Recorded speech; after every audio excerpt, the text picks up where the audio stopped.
Hola, bienvenidas y bienvenidos a Radio Semilla, el podcast de la Red de Guardianes de Semillas donde hablamos de regeneración ecológica y social. Yo soy Felipe Álvarez y como se habrán dado cuenta, esta temporada estamos de I Love You con Colombia. Este es el tercero en la serie de episodios que grabé en la Ecoaldea La Atlántida y es con el mismísimo anfitrión del evento al que fuimos, Jorge el Mono Calero. Él es biólogo y permacultor, es cofundador de la Ecoaldea La Atlántida donde vive y tiene un enfoque muy fuerte en el tema de la espiritualidad. Es un iniciado sufi, practica las danzas de paz universal, la meditación budista, corre temazcales y entre otras cosas. Entonces, en este episodio nos dedicamos un poco a hablar de la espiritualidad dentro de la permacultura. Por supuesto, después de que nos contó su súper interesante historia de vida. Les quiero recordar que este podcast se sostiene exclusivamente gracias a la comunidad de miembros, es decir, ustedes, los oyentes, los que se animan a entrar a nuestra página web y hacer un aporte mensual, que es automático, solo lo tienes que hacer una vez y después se te debita automáticamente.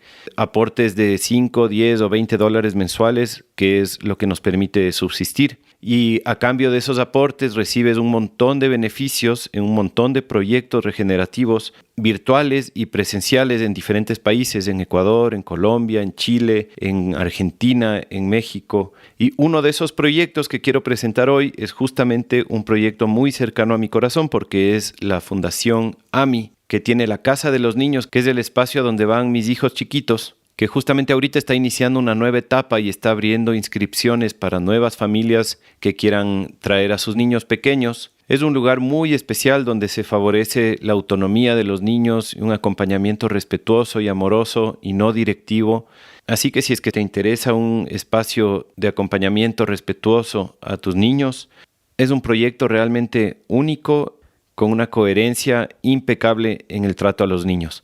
Les recomiendo que escuchen el episodio con María Vázquez, mi suegra, que es la directora de la fundación. Es el episodio 78 que se llama Crianza con Amor y Respeto. Y también revisen las notas del episodio porque voy a dejar ahí el enlace a la página web de la fundación en donde pueden encontrar más información sobre esto. Los miembros de Radio Semilla tienen acceso a través de nuestra carpeta que tenemos en el Drive al documental Grandir, que habla sobre el trabajo de la fundación. Y la Fundación AMI también nos da un beneficio presencial para los miembros de Radio Semilla, que es acceso al espacio de coworking de la fundación, que es un espacio que está abriendo ahorita, principalmente para la comunidad de madres y padres que traen a sus niños acá, pero también abierto al público en general. Entren a fundacionami.com y ojalá nos veamos por aquí en Cotacachi con algunos de ustedes próximamente.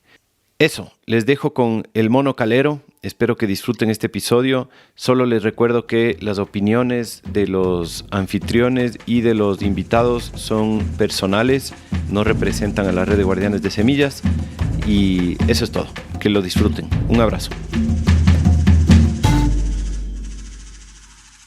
Bienvenido a Radio Semilla, Jorge, el Mono Calero. Gracias. Qué bacán tenerte aquí, gracias por darte este espacio. Sé que tu agenda está apretada en estos días y qué lindo que, por suerte, tuve la iniciativa de con anticipación separarte este espacio. Y nada, estoy contento de conversar contigo. ¿Tú cómo llegas? Pues llego también como con mucha curiosidad por este espacio que han creado. O sea, ya me voy a ir luego de la entrevista a ver los otros podcasts que tienen allí. Felicitaciones. No sabía que teníamos un canal de comunicación tan bien establecido en nuestras tribus alternativas latinoamericanas. Entonces, llego contento también con darme cuenta que este proyecto está andando con tanta fuerza. Qué bueno. Tenías que llegar primero al micrófono para que llegue a los oídos. Chévere. Siempre iniciamos con una historia personal, un poco de dónde vienes tú, dónde naciste, cómo fue tu entorno, de dónde te criaste. Bueno, yo soy nacido dentro de las pequeñas esferas de los privilegiados urbanos de América Latina. Digo pequeñas esferas porque las grandes mayorías de nuestros países pues son personas que no pueden pagar una escuela privada, no pueden tener las comodidades básicas. Mi familia no era tampoco pues millonaria ni cosas de esas, pero vengo de allí, vengo de las toldas del privilegio. La ciudad donde nací se llama Cali, en el suroccidente de Colombia. Crecí ahí en Cali, terminé colegio en Cali, terminé universidad en Cali, entré a estudiar biología. Muy joven ya estaba súper enamorado de la naturaleza como tal. Eso fue una de las razones que entré a estudiar biología. Y estudiando biología, pues me fui alejando un poco de la biología pura y dura a lo largo que iba avanzando en la carrera y me iba metiendo más como en el activismo ambientalista, me iba metiendo más en el activismo político del movimiento estudiantil de universidad pública de los 90s, me fui metiendo más en el accionar académico comprometido, en el sentido de que en vez de investigar el contenido estomacal de la mariposa blanca que poliniza el roble, fue con unos amigos, creamos un colectivo de investigación sobre etnobiología. Entonces fuimos a trabajar con comunidades negras del Pacífico colombiano, que es muy parecido al Pacífico ecuatoriano, hasta la mitad, hasta Esmeraldas, que se acaba el Chocó biogeográfico. Y ahí estuvimos trabajando con las comunidades negras por muchos años. En ese trabajo me enamoré del conocimiento tradicional de las comunidades. Me enamoré de esa ligazón tan bella, esa complementariedad tan profunda, ese conocimiento tan lleno de destreza de cuando una cultura está adaptada a su medio, viniendo de un ambiente urbano en el cual no estamos adaptados, ni siquiera estamos en contacto con el medio. De repente llegar a estas culturas donde hay todo una dimensión cultural del manejo del ecosistema, fue así como ¡wow! Uh-huh. Luego el siguiente gran giro en la historia personal mía es que coincidió que tanto al interior de la universidad como en la zona del Pacífico se vinieron unos episodios de seguridad y amenazas muy graves. Entonces, esa fue la primera gran ruptura de proyecto de vida, porque nuestro colectivo de trabajo y de investigación comprometida era muy exitoso y muy reconocido en la universidad, y más o menos la visión era que nos íbamos a constituir como en un instituto adscrito a la universidad y que íbamos desde ahí a continuar con nuestro activismo, ¿no? Como de academia comprometida y movimiento estudiantil y notas así. Y seguir trabajando con las comunidades y los pueblos afros de la zona específica donde estábamos trabajando. Una historia bellísima de los trabajos que hicimos allá, que no creo que sea este el espacio para irnos por esa ramita, pero andábamos armando planes participativos de manejo ambiental de los ecosistemas con bloques de comunidades, 20, 30 comunidades, ¿no? Manejando manglares, bosques, estuarios, pesca, cacería. Bueno, la violencia en Colombia es una de las realidades tristes de nuestro país, entonces me tocó perderme y nos tocó perdernos a todos los de ese colectivo. ¿Por amenazas así? Claro, sí. Y no pudimos ni volver a la universidad. ¿Ah, sí? Ajá. Ni al territorio. Volver al territorio. Entonces ahí nuestro colectivo se atomizó un poco, unos se radicalizaron aún más, ¿no es cierto? Cuando la violencia viene y te enfrenta, pues una respuesta normal es, pues te paras más firme y te preparas para lo que venga. Otros salieron del camino, como decir, no vuelvo a tocar estos ingredientes. Uh-huh. Y otros como que nos reinventamos un poquito. Entonces ahí mi manera de reinventarme fue que me fui del país por seguridad y me uní a un colectivo que se llamaba la Caravana Arcoíris por la Paz. Y estuve con ellos un buen rato. De hecho, casi todo mi tiempo de caravanero fue en Ecuador. Entonces llegué a la caravana hecho un intelectual que conocía muy bien temas de la etnobiología, temas de la globalización, temas políticos, la interfaz entre ciencia y poder, epistemología, activismo, ¿no? Llegué a la caravana con un baúl lleno de libros, esa era mi estrategia de supervivencia, porque todos los que nos subíamos a ese proyecto teníamos que generar nuestro propio sustento de alguna forma, aunque vivienda y comida los garantizaba el proyecto, pero no te podían dar lo de tu shampoo o lo de tu pasaje para ir a visitar tu familia, ¿no? Entonces mi estrategia era el conocimiento. Entonces llevé con una maleta chiquita y un baúl gigante de libros, y por donde íbamos pasando yo iba vendiendo copias piratas de todos estos libros, que todos hablaban como del momento, digamos, crítico de la humanidad respecto a la globalización y al cambio climático. ¿Y tú te los habías leído todos? Y yo me los había leído todos. Rápidamente el intelectual aprendió a montar en zancos, a hacer malabares, a ponerse nariz de payaso, disfrazarse para obras de teatro, y varias veces estuve en los semáforos de Quito pasando la gorra, haciendo malabares, Cuenca, Loja. Estuvimos un buen rato ahí en Ecuador. Bueno, entonces saltamos en el tiempo para no quedarnos en... Claro, ahí un montón de episodios súper bacanes, todo lo que pasó en Ecuador, o sea, solo para dejarte así súper picado de lo maravilloso que era esa realidad de la caravana. Un día llegamos a un pueblo de la costa, que en este momento se me escapa el nombre, lamentablemente, en Manabí, Agua Blanca se llama, donde hay unos yacimientos, unas excavaciones arqueológicas, y es declarado parque arqueológico y también parque natural, pero ahí vive también una comunidad. Entonces llegamos ahí a trabajar con esa comunidad y hicimos un proceso de un mes de teatro antropológico, es decir, con la comunidad primero les escuchamos y escuchamos que ellos estaban queriendo empezar un proceso de reconstrucción de su acervo cultural, histórico y fortalecimiento.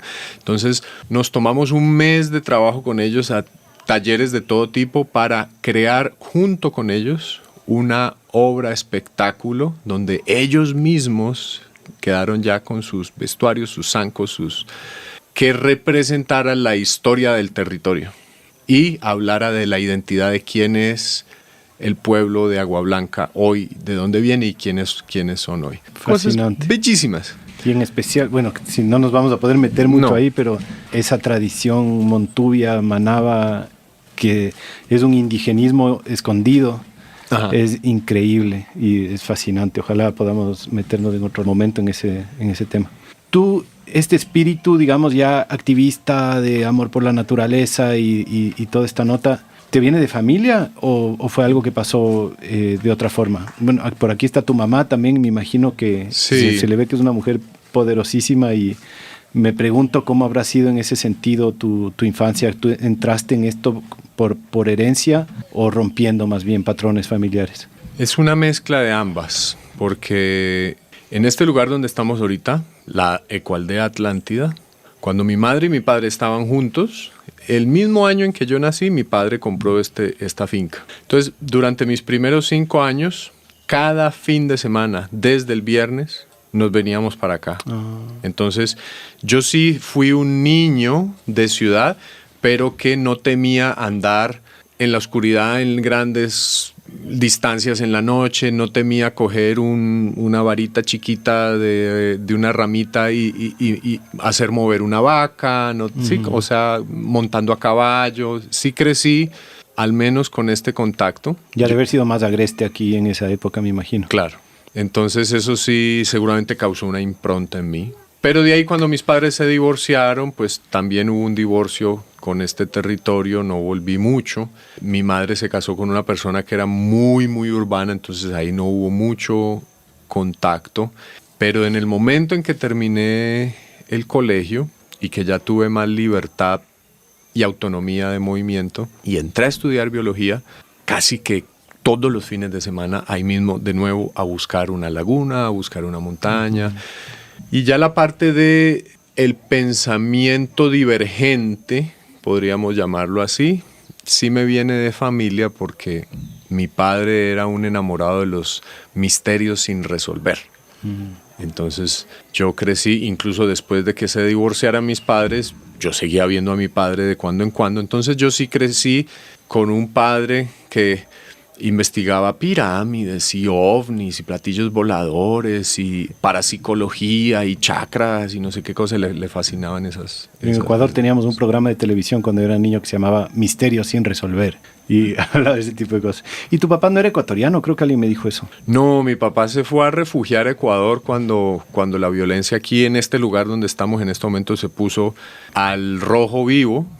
De hecho, él fue secuestrado por la guerrilla. Entonces, por su propia seguridad también, él, después de ese episodio, se mudó a Ibarra y allá permaneció unos 10 años de su vida. Sí. Ahí está la conexión. Ahí está la conexión. Y de hecho, como hay mucha audiencia ecuatoriana, mi padre, por ejemplo, tuvo mucha conexión con dos puntos y dos personajes que capaz tú o alguno de la audiencia los tienen en su radar. El uno era el ingeniero Sotomayor de la Maná, que es esta montaña famosa que porque tiene unas fuentes de agua que salen con oro disuelto, la montaña de la Maná.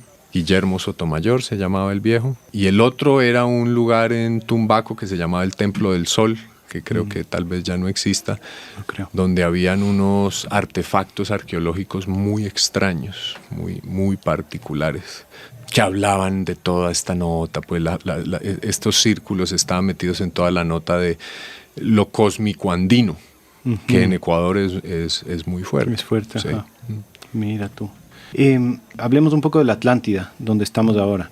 Comenzó como una finca de tu familia y ahora es un lugar distinto. No sé si es que es una comunidad o una ecoaldea mismo, pero ¿cómo fue esa transición de pasar de ser la finca de tus papás a ser lo que ahora es? Bueno, justo empieza la historia donde la dejamos, es decir, cuando se acabó el tiempo caravanero, la razón por la cual me salí de la caravana no era porque no me parecía espectacular el trabajo que se estaba haciendo de siembra de semillas. Los primeros talleres de permacultura en cientos de comarcas, pueblos y provincias fueron dados por la Caravana Arcoíris por la Paz en los años 2000, en toda Latinoamérica. Fue un proyecto de 13 años de siembra, sin pausa, 13 años sembrando permacultura, consenso, comunicación no violenta. Bueno. ¿Tú aprendiste permacultura ahí? Ajá, en Ecuador, porque los talleres eran en Ecuador. ¿Qué maestros eran que estaban de permacultura en la caravana? En ese tiempo eran todos extranjeros, pero conectamos en ese tiempo con dos personajes que debes tener en tu radar por seguro. El uno es Jeff Mecham, sí, y el otro Javier Carrera. Coanfitrión de este podcast y parte de la red, claro. Hola, Javier. Claro. Y el Jeff también, parte de la red. Yo personalmente le conocí recién, hace un mes, pero hemos estado conversando desde hace tiempo también. Tremendo personaje. Ya. Y antes de eso entiendo que fue Bill Mollison a Ecuador, que como que puso a los primeros, creo que el Jeff mismo estaba... Ahí sí, no sé, porque ahí sí ya no la caravana no había llegado a Ecuador. Ya cuando la caravana llegó, ya Jeff había sembrado esas primeras semillas de permacultura. Lo que hicimos nosotros fue relacionarnos con él, a ver qué hacíamos, y recuerdo que en Mindo se hicieron unos talleres de bioconstrucción y trajimos la experta de Estados Unidos en COP, la técnica de COP. Entonces cuando ese periodo se acabó, el periodo caravanero, la razón por la cual yo me salí de la caravana no fue porque no estuviera maravillado con el trabajo que se estaba haciendo. Valga este espacio para mandarle un saludo al coyote Alberto Ruz en Las Estrellas, que fue el ideólogo y principal sostenedor de la Caravana Arcoíris por la Paz por 13 años. Muchos de los proyectos, muchas de las iniciativas que hoy en día se mueven son semillas del coyote Alberto.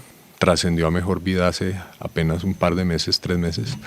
Me salí porque cuando la caravana pasó por Cali y nuestra tribu, porque sí teníamos ya una tribu fuerte, urbana en Cali, ¿no? Como citábamos, vamos a celebrar el equinoccio en tal parque, y eso llegaban cientos de personas que más o menos ya nos identificaban como un colectivo de personas que movíamos ciertas temáticas, tanto desde la educación ambiental como hasta temas más espirituales. Entonces, la caravana nos hizo una presentación sobre la red de ecoaldeas a nuestro colectivo, y ahí nosotros dijimos, pues es que eso es lo que queremos hacer. No sabía que eso no sabíamos que ya tenía nombre y que ya había un montón de gente haciéndolo. Entonces, nuestro colectivo empezó a masticar y a madurar la idea de ecoaldea. Cuando eso estuvo listo para implementar, entonces yo me devolví a Colombia, porque no me quería perder la implementación de esa comunidad con mis amigos. Y empezamos una ecoaldea en la selva que no funcionó muy bien. No vamos a hablar de ese episodio para que podamos avanzar más rápido en la historia, pero tras un año de intentos cancelamos esa primera versión de la ecoaldea, y coincidió que este espacio, esta región donde está la Atlántida, de repente giró 180 grados en temas de seguridad, que estuvo imposible por muchos años, por eso jamás lo consideramos como una posibilidad para la igualdad. Y de repente cuando fracasó el proyecto de la selva, bueno, fracasó el proyecto ecualdeano, en realidad triunfó el proyecto en el sentido que logramos proteger una microcuenca entera y crear una reserva de 560 hectáreas de selva con jaguares y tal, y entregarle esa reserva y ese andamiaje a la comunidad afro local para que la manejara o sea, no fue Ecoaldea, pero cuajamos otro tipo de procesos. Aquí cambió la seguridad y entonces nos vinimos para acá y arrancamos un proyecto de Ecoaldea que empezó muy chiquitito. Hubo un momento que de repente nos quedamos aquí solamente yo, mi señora de ese tiempo y nuestra bebé, sosteniendo acá toda la vuelta, toda la historia. No sé cómo la hicimos, ahorita miro para atrás, tenemos como 5 trabajadores, un montón de gente viviendo aquí, miro para atrás y digo, pero ¿cómo la hicimos? Porque igual teníamos vacas, yo ordeñaba las vacas, teníamos huertos, teníamos la niña chiquita, la cocinada, el mantenimiento de las casas. Pero bueno, para ir avanzando más rápidamente, empezó a gestarse un colectivo humano cada vez más grande, atraído por esta idea de vivir en comunidad en el campo. Ya los oyentes saben más o menos por dónde va la propuesta ecoaldeana, entonces no necesitamos tocarlo mucho en este episodio. Y ese colectivo fue creciendo hasta que vino una crisis que es normal de los expansión, contracción, expansión, contracción. Y ahí la Ecoaldea adquiere la forma que tiene en este momento, que es un proyecto híbrido. Aquí conviven 2 sistemas, 2 propuestas, 2 proyectos, 2 emprendimientos, dos legalidades sin fronteras visibles. Nadie se da cuenta dónde termina el uno y empieza el otro. Uno de ellos es un proyecto netamente comunitario, que es un proyecto que funciona en 7 hectáreas, que son de propiedad de una fundación que tiene 36 miembros, esa fundación. Todos los miembros de esa fundación, por lo tanto, son copropietarios de la tierra, pero nadie tiene escritura individual. Los copropietarios o los miembros del proyecto Ecoaldea Atlántida Fundación Danza y Vida, todos tienen derecho a un espacio para construir su casa y el resto es tierras colectivas. Entonces, aquí sí asignamos lotes, pero no es una lotización al estilo normal de la parcelación que te dan un lote donde cabe tu casa, pero además cabe tu jardín y tu piscina y tu parqueadero y tu huerta, así como las parcelaciones generalmente te entregan, no sé, 2.000 metros, ¿no? Como aquí entregamos solamente el pedacito de construir tu casa porque entendemos que todo lo demás es colectivo. ¿Quieres hacer una huerta? Dale. ¿Quieres hacer un invernadero? ¿Quieres construir un parque para los niños? Todo lo demás son colectivo. Entonces, ese espacio colectivo comunitario de propiedad de la Fundación Danza y Vida con 36 socios, son los propietarios también de La Maloca, donde estamos haciendo ahorita el encuentro, de la zona de los temazcales, de la zona donde se hace la búsqueda de visión, la danza de la luna, la danza del sol, y todas estas casas donde estamos reunidos en esta entrevista hacen parte del terreno comunitario colectivo. Y eso se lo compramos a mi padre en algún momento. Entre todos pusimos una lana, dinero, y cada vez que pienso en Alberto se me empiezan a salir las mexicanidades. Una lana. Le compramos a mi padre. Lo demás que no le compramos a mi padre se convirtió entonces en un sistema paralelo de manejo privado y familiar. Al principio no era así, al principio era todo un solo cosa comunitaria. Lo abrimos a un emprendimiento más familiar y mi padre muere hace 4 años, entonces legalmente esa parte que no le compramos a mi padre queda legalmente en titularidad de mi madre y mía, y así en este momento se operan esos 2 sistemas híbridos, cada uno es independiente en su administración, en su legalidad, en sus finanzas, pero aquí en el terreno es imposible verlo. Entonces es una Ecoaldea atípica en el sentido que convive un proyecto familiar con un proyecto comunitario y mutuamente se ayudan y se fortalecen porque entre los dos proyectos le hacemos mantenimiento a las vías, entre los dos proyectos le hacemos mantenimiento a los sistemas de almacenamiento y repartición, captación y distribución de agua, etcétera, etcétera, etcétera. ¿Y cuánta gente vive aquí? Permanentes que no tienen otra casa y que esta es su única casa, somos como unas 12 personas. Uh-huh. Y luego hay otra categoría de miembros que tienen casa y pasan ciertas temporadas del año acá. Y luego hay otra categoría de miembros que no tienen casa y no pasan temporadas acá. Y ellos ven más la Atlántida como un lugar de retiro futuro. Uh-huh. Yo tengo 46 años, yo soy casi de los menores de nuestra tribu.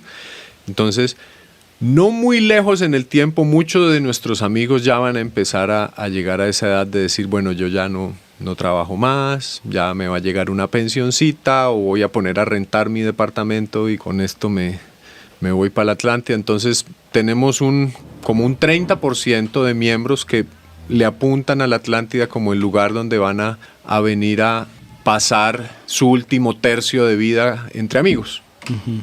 Me surgen 1000 preguntas y me las estoy aguantando porque tenemos un poco menos de tiempo de lo normal. Entonces, te quiero preguntar como para ir caminando hacia el siguiente tema. Ya. Que estábamos como queriendo hablar un poco de la espiritualidad como uno de los pétalos de la permacultura y también del gran cambio de paradigma que enfrentamos como civilización. Y me parece esto un buen paso, ¿no? Porque la Atlántida juega un rol en esto. Y por lo menos, yo no conozco mucho de lo que hacen, pero por lo menos en lo que estoy vivenciando ahorita, que es uno de los emprendimientos, entre comillas, de lo que hace la Atlántida, tiene que ver con la espiritualidad y tiene que ver con este gran cambio paradigmático. ¿Me quieres contar un poquito cuál es tu visión al respecto? ¿Qué es lo que la Atlántida está aportando a este gran cambio paradigmático y cómo? Súper. Sí, con esto nos vamos para el otro barrio de la conversación. Uh-huh. La Atlántida es un semillero o un centro de transformación o un centro vivencial de transformación personal. Aquí todas las cosas que ocurren generalmente tienen que ver con procesos profundos de transformación. Entonces ahorita estamos en un retiro de danzas de paz donde hay meditación y esta mañana, por ejemplo, tuvimos 3 enseñanzas profundas. Una, el sentido original de la enseñanza de Jesús explorado desde su lengua nativa, que era el arameo, y sobre todo exploramos el tema que tiene que ver con la interfaz entre mi querer personal y el querer colectivo o mayor o superior.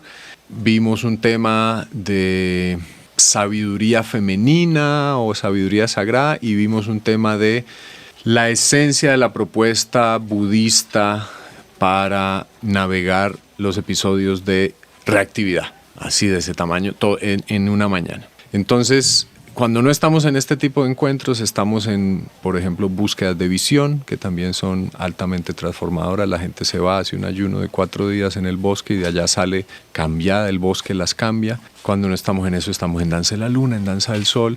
Casi siempre las cosas que aquí se hacen son de ese carácter transformador. Y estas últimas que dices, más que ver con una tradición indígena nativa americana, ¿no? Sí, acá los 2 rieles por donde anda la locomotora de la propuesta espiritual de la Atlántida, bueno, qué ejemplo tan malo, ¿no? Es como el símbolo del progreso capitalista, la revolución industrial, pero ya lo puse, ya que los 2 rieles son las tradiciones ancestrales, pasan muchas cosas acá, ceremonias, rituales, traemos abuelos, se hacen encuentros, alianzas, bueno, muchas cosas en esa línea, y la línea sufi o la línea de las danzas de paz, que tiene que ver con esta, llamémoslo así, misticismo de Medio Oriente y de Oriente. Son como las 2 líneas básicas. De ahí lo otro, la otra pata grande de la Atlántida es el trabajo de restauración ecológica, que tal vez en este episodio no hablemos mucho de eso, pero solo por dejar un brochazo en el aire. Han retornado montones de especies porque la Atlántida con los años se ha venido convirtiendo en el refugio de fauna y flora de la región. Estamos en una región donde no hay relictos de bosque importantes, no los hay. Y en la medida que aquí empezamos a recuperar y a recuperar y a recuperar, empezaron a llegar especies que seguramente andaban medio huérfanas, y sobre todo las aves que tienen más movilidad. Y hoy tenemos un inventario de aves muy significativo, ya pasamos las 150 especies de aves y están regresando mamíferos y está muy bonito el proceso en ese sentido de la restauración ecológica. Estuvieran aquí mis colegas, me estarían diciendo, pero no es restauración porque la idea no es volver a como estaba antes, sino generar un nuevo sistema más dinámico que también incluye la presencia humana, ¿no? Regeneración. Son unos debates chéveres también que podemos dar.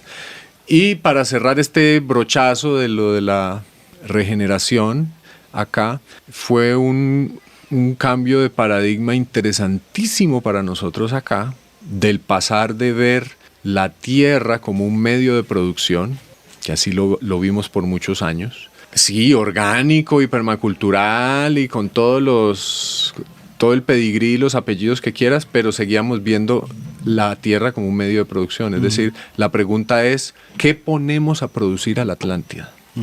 E intentamos varias cosas. Nuestra marca propia de café orgánico, molido, empacado de una vez, transformado con etiqueta, productos de altísimo valor agregado, como por ejemplo cría de gusanos de seda para venta de los capullos, por lo cual hay que tener morera y tiene que ser orgánica porque la seda se está vendiendo como orgánica. Bueno, muchos intentos y ninguno funcionó bien.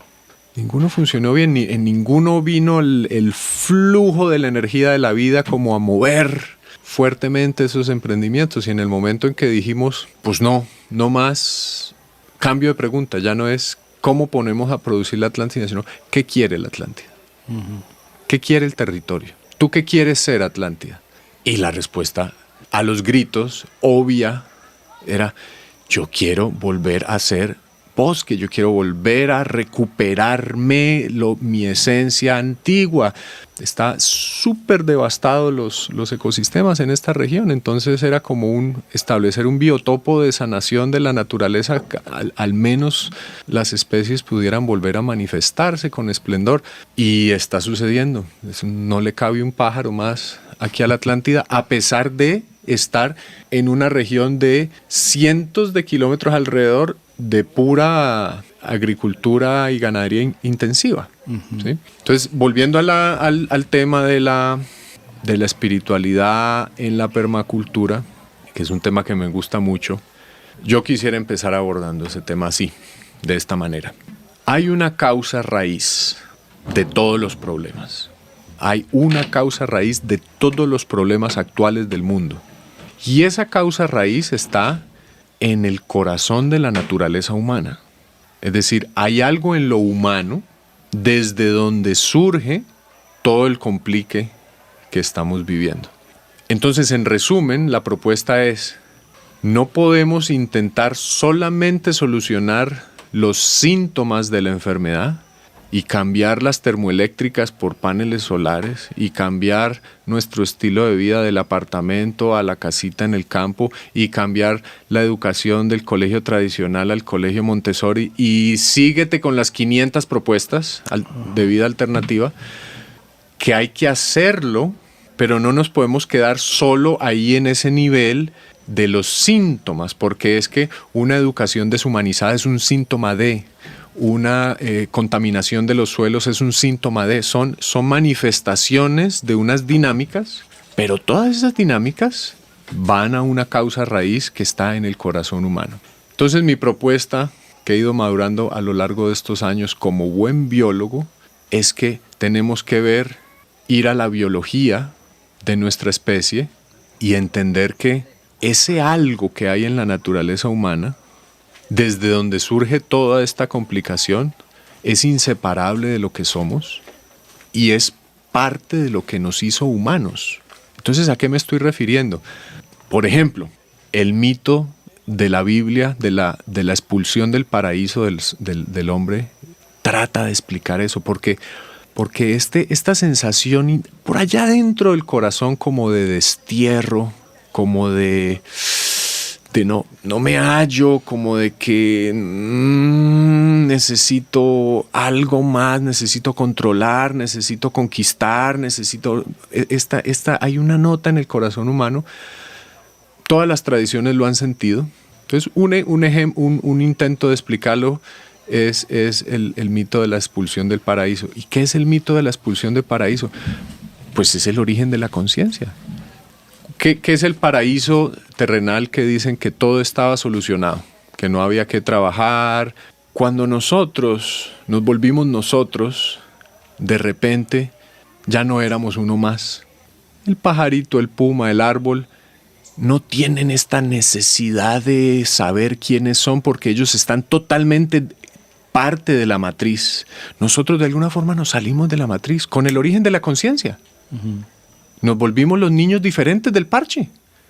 Tan diferentes que mira hasta dónde hemos llegado. Uh-huh. Uno de nosotros no es como los otros, es diferente de todos los demás. ¿Quién será? Pues el Homo sapiens. ¿No?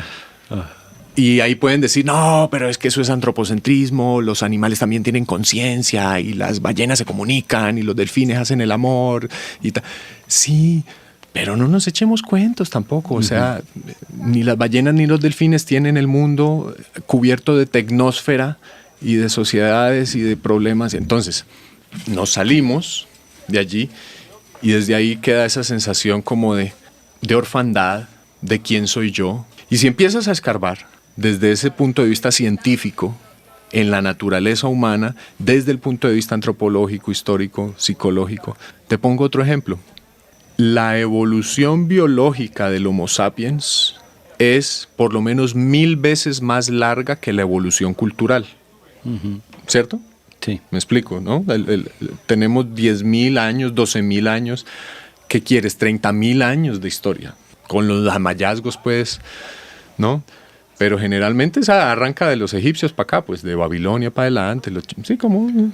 ¿Cuánto quieres? ¿Quieres sumarle el doble? 14.000. Bueno. Sí, si no consideramos las civilizaciones perdidas.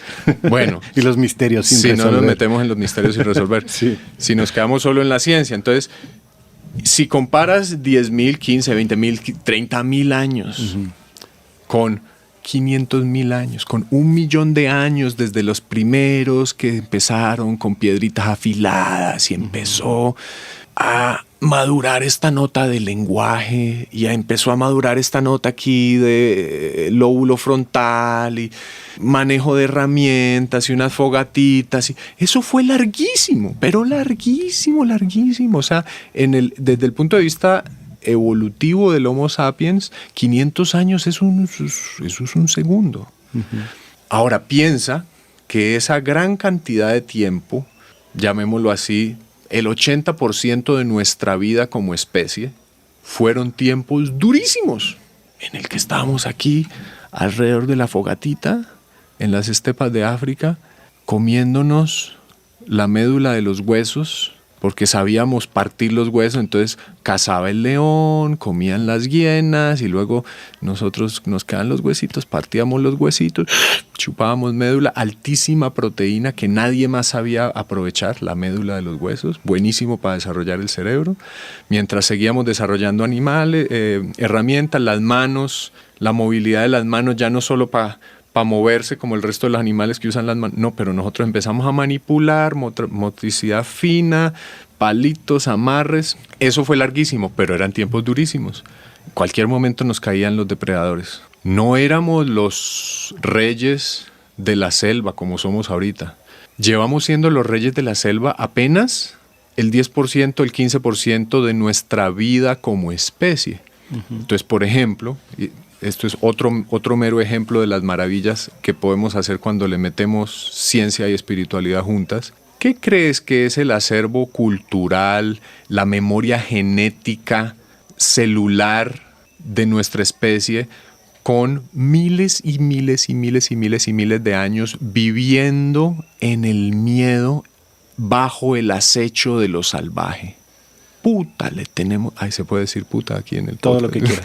Le tenemos una necesidad visceral de domesticar lo salvaje. ¿Por qué? Nos quiso matar. Y entonces, tú ves los campesinos de hoy en día, me imagino en Ecuador es lo mismo, culebrita que va pasando, culebrita que les vas dando machete porque eso hace parte de lo salvaje. Déjeme bien limpiecito significa córteme todas las matas, déjeme el suelo desnudo. Hay una cantidad de cosas que se repiten en todo el mundo. Y yo he escuchado que el miedo que tienen los niños en la noche, el clásico mito del monstruo en el closet, es porque toda la historia hemos tenido miedo que de noche te salte un gato y te coma. O sea, no es lo un había monstruo, pensado. es un monstruo que está al acecho y que uno tiene en su memoria genética que hay un monstruo al acecho. O sea, si está oscuro, puede ser que haya unos ojos viéndote y te va a comer. O sea, no lo había pensado, pero es otro excelente ejemplo. Entonces la propuesta es esta necesidad del Homo sapiens, esta obsesión del Homo sapiens de la seguridad, de sentirse seguro, es lo que ha llevado al Homo sapiens. Desde episodios de hace 5.000 años de decir mi imperio conquista al imperio de al lado, porque si no lo conquistamos nos conquistan. Es decir, una lógica de seguridad obsesiva. Vamos a conquistar a estos porque qué tal luego si no vienen y nos conquistan. Sáltate al presente el discurso de Estados Unidos de la seguridad. Allá a todos la población de Estados Unidos, bueno, no a todos, ¿no? A la mayoría de la población de Estados Unidos les venden el discurso de la seguridad nacional. La guerra contra el terror, la guerra contra Hay que echar unas bombas allá en Irak por seguridad nacional. Vamos para allá por seguridad nacional. Hay que meternos acá por seguridad. Es un tema de seguridad nacional. ¿Qué es la bomba atómica? Es el clímax de la obsesión con la seguridad. ¿Qué tal que esta obsesión con la seguridad, con domesticar lo natural, con dominar la naturaleza, con amansar lo salvaje, venga de allí? Entonces, si viene de allí, no tiene ningún sentido asignarle un juicio de valor. No es ni bueno ni malo. Es parte de lo que somos porque es parte de lo que nos pasó y es parte de lo que nos hizo ser lo que somos. Entonces, desde este punto, para no irme ya extendiendo tanto, sino tratar de amarrar, aunque sea un arito de reflexión, desde este punto que estoy hablando, la espiritualidad no es algo relacionado con aprender cosas sobre otras dimensiones. La espiritualidad no es un camino sobre los ángeles, las energías, los chakras, las meditaciones, las cosas sutiles, los poderes psíquicos, lo astral. No, nada. No es sobre las enseñanzas de Jesús y de si me medito o hago yoga. No. La espiritualidad realmente sería el ejercicio profundo de entender quiénes somos. Y para ese ejercicio profundo es muy útil la ciencia. No hay ningún conflicto entre espiritualidad y ciencia, entre espiritualidad y psicología. Porque si no entendemos quiénes somos y por qué somos como somos, no vamos nunca a poder encontrar esas causas raíces y entonces nos va a pasar lo que le ha pasado a muchos países de Latinoamérica que creen que la solución es montar un gobierno de izquierda. Y yo soy de izquierda, o sea, que no me malinterpreten los oyentes. Si a mí me ponen una pistola en la cabeza y me dicen, escoja, o se va para la izquierda o para la derecha, no hay posibilidad de terceras opciones, yo me voy para la izquierda, sin pensarlo. Sí. Entonces, llegan los gobiernos de izquierda y resulta que finalmente tampoco es que pase la gran cosa. Entonces, ¿cómo vamos a hacer en nuestros movimientos regenerativos, permacultores, de guardianes de semillas, para no quedarnos solamente en la atención de los síntomas, sino empezar a trabajar también las causas profundas de la condición actual de las sociedades, de tal forma que no nos convirtamos en recicladores inconscientes de esas patrones más profundos? Entonces terminamos reproduciendo, por ejemplo, no me voy a ir tan profundo a lo espiritual de la naturaleza humana, me voy a quedar aquí en lo paradigmático. Entonces, por ejemplo, podemos terminar reproduciendo patrones del paradigma patriarcal, pero en organizaciones feministas, porque no fuimos capaces de llegar a desentrañar realmente que no era solamente aquí en el nivel de los síntomas, las causas, las acciones,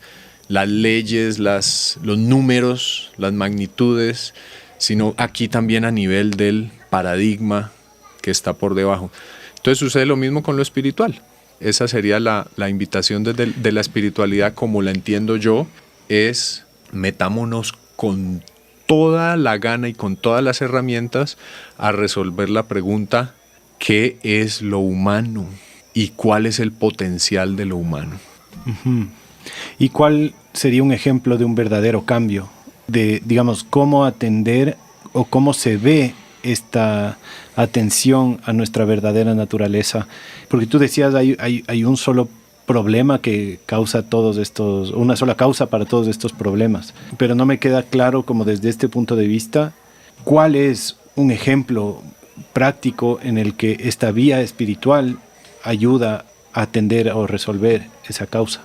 Bueno, voy a seguir hablando desde la biología, porque es que es imposible entrevistar a un biólogo y que no hable de biología. Un patrón humano, para hablarlo con ejemplo, ¿no? Patrón humano.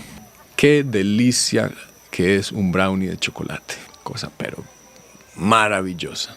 Y sabemos que hay un punto en el consumo de azúcar que ya empieza a ser dañino. O sea, hoy en día todos entendemos eso, y más la gente que escucha Radio Semillas, ¿sí? El azúcar no es muy saludable. Entonces, estamos cableados para que nos guste el azúcar y para querer azúcar, para desear azúcar y para perseguir azúcar. Estamos cableados desde la biología, de la misma forma que estamos cableados para un montón de cosas. Para que nos gusten, por ejemplo, esto ya está muy estudiado, porque los hombres les gustan las mujeres de caderas anchas, generalmente en todas partes del mundo. Ya eso se sabe, que es una nota ahí biológica, que canal de parto más ancho, mayor probabilidad de supervivencia de la prole. Entonces hay una cantidad de ejemplos, pero volvamos al del azúcar.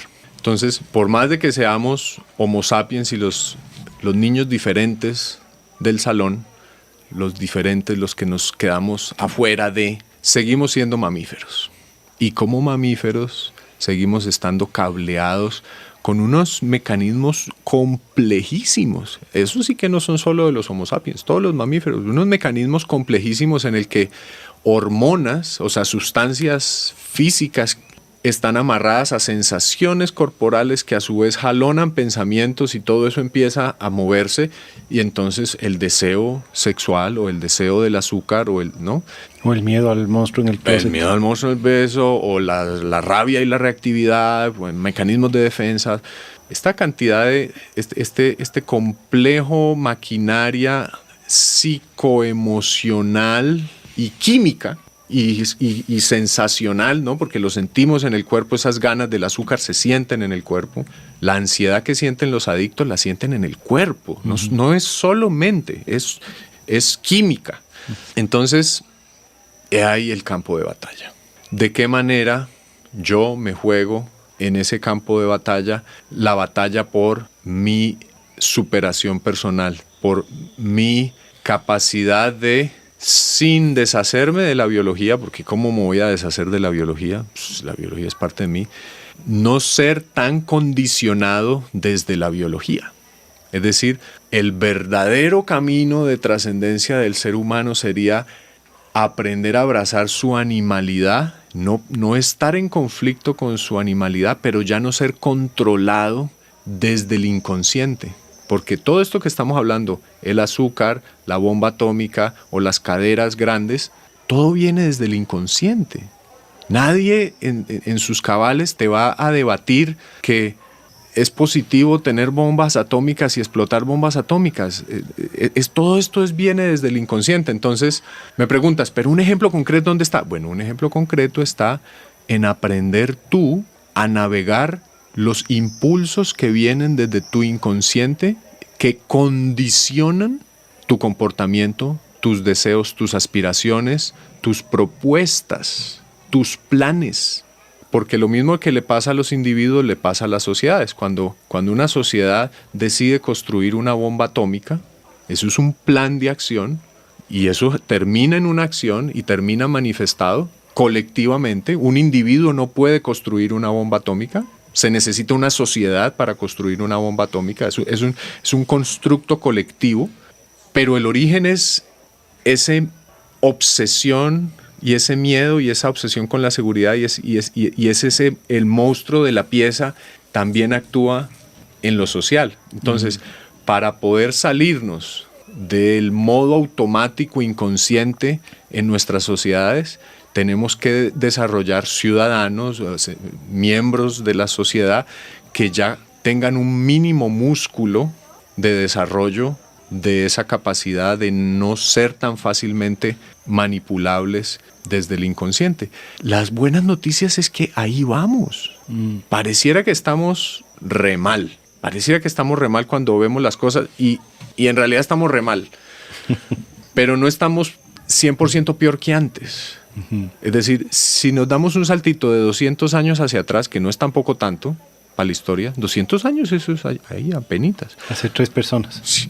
Hace 200 años todavía era viable en muchas partes del mundo esclavizar a otros seres humanos. Y eso se veía como normal, como no, sí, mira, ahí tengo mis esclavos. Es una cosa, hoy en día lo vemos como aberrante. ¿Sí? Hace una persona o 2 personas atrás, dice que las mujeres no podían votar, imagínate pues, o sea, hoy eso se ve como una aberración, que como sociedad le dijéramos a las mujeres, ustedes no tienen voz ni voto. Imagínate, hoy en día eso a mí me suena como un escándalo, como wow, les dijimos que no podían votar, qué loco, pero ya mira dónde estamos. Entonces ahí vamos levantando un poquito la cabeza, porque para volver al ejemplo particular, ¿de dónde viene el patriarcado? ¿Es algo malo que alguien malvado se inventó con el fin de hacer una manipulación de la sociedad? Esa es una posibilidad de explicación. Hay mucha gente que le apunta a eso, sobre todo muchas feministas, ¿sí? Y tal vez sea real, tal vez sea cierto que las élites masculinas, para perpetrarse en el poder, crearon unas estructuras patriarcales.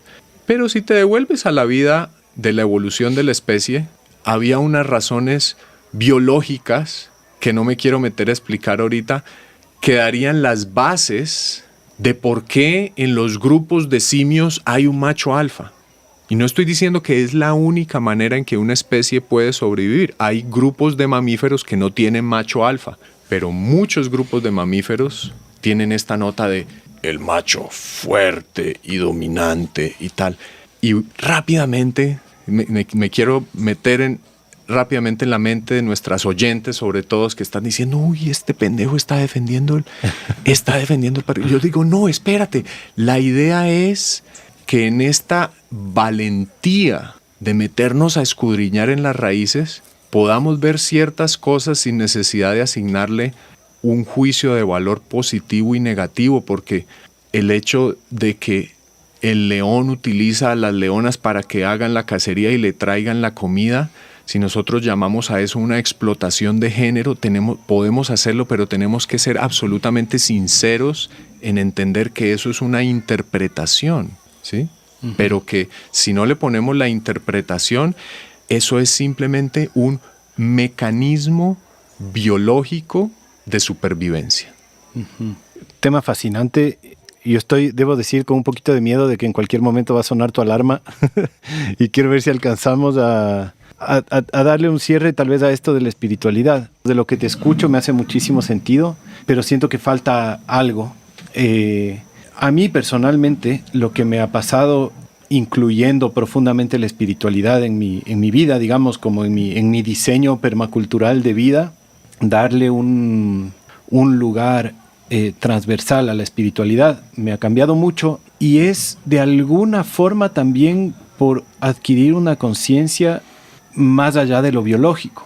Y es algo así como lo que a mí me ha hecho perder el miedo a la inseguridad, por ejemplo. No es que lo he perdido del todo, pero el mecanismo que yo tengo para bajarle al miedo es como recordar, ¿no? Tal vez en mi caso mi espiritualidad ha nacido mucho de experiencias místicas y de haber tenido experiencias, digamos, fuera de lo biológico. Y eso yo siempre las he encontrado como un recuerdo, como estoy de vuelta en casa, algo así, estoy de vuelta con la Matrix, algo así, ¿no? Como ya soy parte otra vez del tejido de la vida. Y eso me ha dado un confort tan gigante que me ha hecho ver a todo lo demás como un poquito, no menos real, pero como no lo único, ¿no?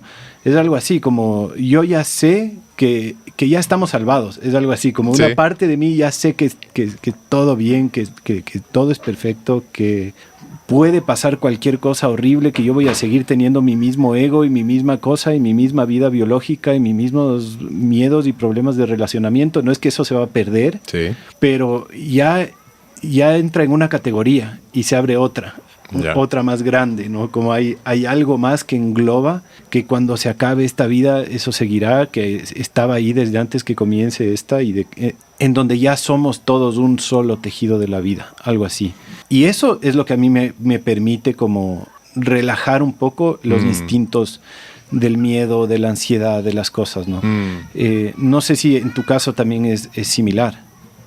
Sí, total es así. Nomás haría un par de comentarios sobre eso. Un comentario negativo, un comentario en positivo. El comentario negativo es: cuidado con el bypass espiritual. Uh-huh. El bypass espiritual sería algo así, por ejemplo, como que la conciencia de que todos vamos a morir es importante, pero no debería ser una justificación para que la persona que está aprendiendo a tocar guitarra aprenda a tocar guitarra, porque entonces no hubiéramos tenido a Paco de Lucía. Es decir, no se puede convertir como en una especie de refugio de decir, está todo bien. Claro. ¿Sabes qué? Está todo bien porque a la final estamos salvados. Está todo bien porque a la final todos nos vamos a morir. Está todo bien porque a la final yo soy uno con el universo, entonces en realidad no es tan importante si le echo la madre a mi esposa o no. Uh-huh. No, es importante. Tienes que aprender a no tratar de esa manera a tu esposa. Tienes que aprender a no reaccionar así. Tienes que aprender a conocerte a ti, tú quién eres. Tienes que vivir una vida que cuando los dioses estén allá reunidos diciendo, oyes Pancho, pero te dije que era una mala idea crear a estos humanos, mira cómo se cagaron el mundo. Entonces Pancho le dice a Paco, le dice, no, pues tranquilo Paco, que mira ahí, ¿ves? Mira ese, vea, ¿valió la pena? Mira qué belleza, mira qué belleza, mira qué belleza, mira qué maravilla, no me digas que no valió la pena el experimento, mira, valió la pena. O puesto de otra metáfora que uso mucho en este tipo de charlas es, ponte tú, hay un martillo y el martillo está puesto en un escritorio y está siendo usado como pisapapeles encima de un escritorio. Y el martillo está ahí, ¿no? Como, puta, pero esta vida es como medio gris, esta existencia, como que yo siento como que falta algo, como que tiene que haber algo más, no puede ser a esto solo la vida, ¿no? Y así se pasa el martillo como medio melancólico, como sacado de onda, como medio buscándose a sí mismo, como no, mejor dicho, un martillo no feliz, medio depre y medio gris su existencia. Un día llega el cuate a la viste, ya me empecé a hablar como mexicano otra vez. Un día llega el personaje a la oficina y le ha regalado a su mujer un cuadro con toda su familia y sus niñas allí y tal. Y dice, voy a poner este cuadro aquí en la pared. Y agarra el martillo y le empieza a dar martillazos a esa puntilla. Y el martillo empieza a iluminarse por dentro, decir, no puedo creer. Puta, ya entiendo por qué tengo esta nariz grandota y aplastada, es para darle madrazos a esta puntilla para con razón traigo esta madera metida por dentro, por de ahí todo empieza a hacer sentido en la vida del martillo. ¿Por qué es como es? ¿Por qué tiene esa forma? ¿Por qué le sacaron de la mina del hierro cuando lo derritieron? ¿Por qué lo pusieron caliente? ¿Lo pusieron en ese molde? De repente todo se junta y es como ¡wow! Uh-huh. El martillo es feliz. Uh-huh. ¿Por qué es feliz el martillo? Porque todo tiene sentido. Su ser, su forma, su manera de ser, su estar en el mundo coincide con el escenario. Es decir, de repente encaja. De repente el martillo encaja en la realidad. Es lo mismo para nosotros. Nunca podemos detener esta búsqueda, y en ese sentido los sufis decimos que la sed es sagrada. Porque esta sed que nos consume por dentro y que nos lleva a comprarnos yates y a quemar combustibles fósiles, esta sed de tratar de llenar por dentro un hueco que no se llena con nada, si la volteas, se convierte en un instrumento sagrado, pero prime, así superior, porque es el motorcito que de alguna u otra vez, de alguna otra forma te va a ir llevando a decir esto no es, esto no es, esto no es, esto no es, hasta que reconoces el agüita fresca. Esta es el agüita de la vida que yo andaba buscando. Este es el agüita fresca que yo andaba buscando. Entonces esa sed es tu brújula para la felicidad del martillo, esa sed, ¿sí? Entonces, en ese sentido, reconocer que somos uno con el universo y que la conciencia es un fenómeno transpersonal y que la vida es indestructible y que nos podemos cargar esta querida madre tierra, hermosa Gaia, con todas las bombas atómicas y volarla en pedacitos y convertirnos en un cinturón de asteroides más en el sistema solar, podemos estar seguros que el universo, el agua, las leyes de la existencia, las armonías y los flujos y las ondas de la existencia engendrarán vida, porque la vida nace desde adentro de la existencia y la conciencia nace desde adentro de la vida. A mí nunca me han gustado ni los mitos simbólicos de las culturas, ni las historias esotéricas que nos vienen a decir que es que la conciencia nos la vinieron y nos la sembraron desde afuera, que nos vinieron de afuera y nos pusieron un alma, o que vinieron los extraterrestres y nos hicieron de monos, de micos a sapiens. No, porque la conciencia también se está desarrollando en los elefantes, en los perros, en los caballos. O sea, la conciencia nace desde las entrañas de la vida, así como la vida nace desde las entrañas de la materia, de la luz, ¿no? ¿Qué es la fotosíntesis? Es la transformación de la luz en materia. Es la transformación de la energía en conciencia. Eso es una cosa maravillosa. Es el mayor milagro del mundo. Entonces, sí, la vida es indestructible, estamos salvados, podemos cargarnos la Pachamama si queremos. Sin embargo, no podemos nunca detenernos en ese entendimiento de que finalmente está todo bien, porque entonces nos quedamos como el martillo en el escritorio. Claro. Entonces, sí tenemos que seguir escarbando lo más profundamente que podamos en encontrar cuál es el potencial humano. No solamente cómo nos vamos a deshacer del monstruo de la oscuridad, cómo nos deshacemos del miedo, de la codicia, de la reactividad, de las ganas de echar guerras. Sí, todo eso está bien, cómo nos deshacemos de todo eso, pero no nos quedemos ahí. Busquemos el potencial humano. Seguramente aquí has tenido invitados que hablan del diseño regenerativo. Hay un colectivo que se llama Regenesis y ellos se han vuelto famosos más o menos en este submundo de la regeneración porque le ponen un gran énfasis a que cuando vas a diseñar un lugar, tu jefe debe ser el potencial del lugar. Es decir, si tú naciste para ser rosa y abrirte con 500 pétalos y ser fragante, tenemos que ayudarte a que seas rosa. No podemos pedirte que seas plátano o banano si naciste para ser rosa. Entonces, ¿y nosotros? ¿Cuál es el potencial humano? Y entonces se vuelve una búsqueda, al menos en mi caso, fascinante, porque es como, a ver hasta dónde podemos llevar esta apertura. ¿Cómo así que el 90% de nuestro cerebro está subutilizado? ¿Y qué pasaría si encontráramos formas de activar? También el mapa humano está lleno de misterios y de promesas. Entonces, también para mí eso es espiritualidad. Belleza, me encanta. Te agradezco un montón. Te abro el micrófono por si quieres cerrar de pronto con algún mensaje a la audiencia. No sé si es que estás disponible en el mundo virtual o la Ecoaldea o alguno de los procesos, si tú quieres invitar a la audiencia a unirse a algo de lo que tú haces. Lamentablemente somos terribles en ese aspecto. No tenemos nadie en nuestro colectivo que sea efectivo ni conocedor, entonces ni página web tenemos aquí en Atlanta. Qué pena. Pero sí tenemos por ahí en Facebook una paginita donde a veces anunciamos y en realidad mucho de lo que hacemos acá es puro puro tejido como de relaciones y de amistad. Entonces estas invitaciones a estos campamentos empiezan a circular de teléfono en teléfono, por WhatsApp. Pero sí, en resumen, si tienen mucha curiosidad de la Atlántida, hacer dos cosas. Una es estar pendiente en el Facebook de Ecualdea Atlántida, y a veces nos acordamos de anunciar las próximas citas, o pueden poner Ecualdea Atlántida en YouTube, porque sí hay videitos y sí hay como unas entrevistas allí, hay imágenes chéveres de los diferentes eventos que pasan aquí en la Ecualdea y testimonios de otros miembros. Bacanísimo. Mono, hermano, te agradezco muchísimo. Ha sido un honor y un gusto. Gracias. Ojalá se pueda repetir en el futuro una más larguita. Dale, muchas gracias por la invitación. Gracias, y gracias a todos por escuchar también. Un abrazo. Chao, chao.